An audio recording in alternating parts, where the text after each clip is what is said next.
Litecoin is a knockoff of Bitcoin. It's still unclear to people what Litecoin is good for, although you do see more and more people accepting it as payment.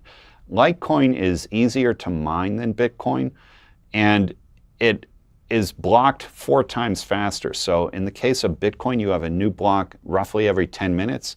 In the case of Litecoin, the cycle is set to 2.5 minutes, so you get quicker confirmation of transactions. Litecoin looks in most other ways a lot like Bitcoin, but it has its own blockchain, its own history, and ultimately you would think that if Bitcoin is valuable, Litecoin should be valuable for the same reasons, but you would also think that maybe Litecoin is unnecessary, that it's just sort of looks like Bitcoin divided by 4, but it doesn't trade for 1/4 of Bitcoin. It trades for a pretty significant value, but nowhere near 1/4 of a Bitcoin.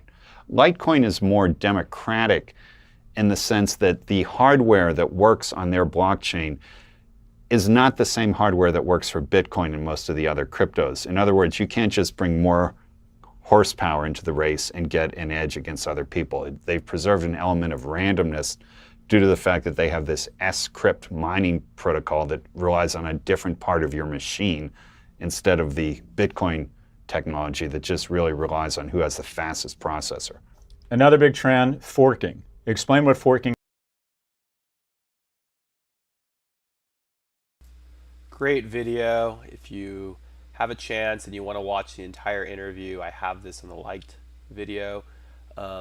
I like how they covered Litecoin. I am a big holder of Litecoin, and you're right, it is undervalued in my opinion, and I believe that there's a lot of use cases for Litecoin, and what's nice is you don't have to worry about crazy SEC regulation because Litecoin is just like Bitcoin. It's trying to be a currency where Ethereum and some of these smart contract ERC20 tokens could be considered as security, and obviously they're going to be regulated by security laws, so that could create future issues with some of these crypto coins depending on how regulations go. Don't really have to worry about that with Litecoin. So I really do believe it's a solid coin. Now, really Bitcoin is the superior big brother, but I do believe in a diverse portfolio, and due to the volatility of the market, I wouldn't put all my money in just Bitcoin. I do like Litecoin as an alternative investment, but I would definitely, in my personal opinion, I hold more Bitcoin and more Ethereum.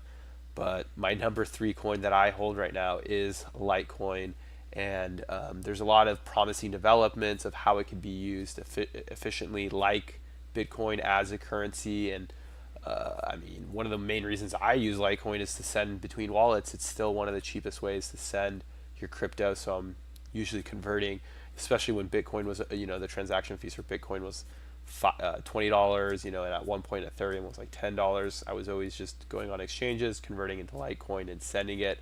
Now that will change, and obviously Bitcoin has lowered its transaction fees, so that creates some issues. So be careful because, like I said, I wouldn't put all my eggs in one basket. I think a diverse portfolio is the best way to go with this, unless you are watching the market, you truly do understand the technology, then maybe you can consider changing your positions around.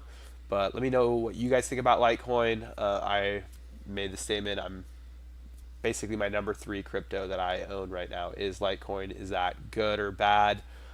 For me, at least for now, Litecoin hasn't been bad, but every cryptocurrency right now has been getting crushed. And obviously when we did have our bull market, I was able to sell some of my Litecoin, so I made good profit on my Litecoin. But unfortunately with this down market right now, a lot of my profits have been wiped out, and I'm gonna just have to hold. And I do plan on buying more Litecoin if it really does continue to dip, especially if it goes under $100. I'll be buying Litecoin, more Litecoin. So thank you very much for watching, and I will be posting the rest of this interview. I will try to cover everything because I really do think this interview does a great job of kind of giving you a crash course, especially if you're new to cryptocurrency investing. So thank you very much for watching, and I will talk to you guys soon.